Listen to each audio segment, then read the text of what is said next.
যে বর্তমান সময় যে একটা নৈরাজ্যকার পরিস্থিতির মধ্যে মানুষ একটু আবেগতাড়িত হয়ে কিছু দুষ্ট প্রকৃতির কিছু দুষ্ট চক্র মানুষ বিভিন্ন বাড়িতে বাড়িতে হামলা করতেছে, ডাকাতি করতেছে রাতের আধারে, তাই না ভাই?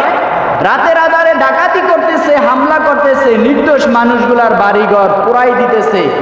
এই সমস্ত নৈরাজ্যকার পরিস্থিতি যেন না ঘটে এ সম্বন্ধে আমাদের ইমাম সাহেব যারা খুতবা দেয়, যারা জুমার দিন বক্তব্য দেয়, যারা খতিব সাহেব আছেন তাদের কাছে অনুরোধ করছেন যেন এইরকম নৈরাজ্যকার পরিস্থিতি মানুষের জানমালের যেন অনিশ্চয়তা থেকে একটা নিশ্চয়তার পরিবেশ তৈরি হয়, মানুষ যেন এরকম খুন খারাপি চুরি চামারি ডাকাতি না করে, এর জন্য আমাদেরকে আহ্বান করতে বলছে।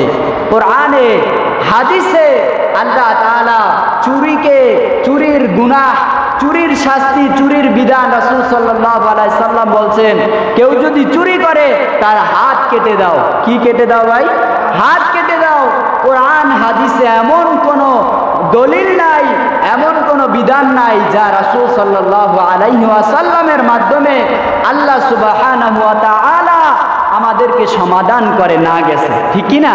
প্রত্যেকটা ব্যাপার আল্লাহ রাসূল সাল্লাল্লাহু আলাইহি ওয়াসাল্লামের মাধ্যমে আমাদেরকে সুস্পষ্টভাবে ধারণা দিয়েছে। আলহামদুলিল্লাহ।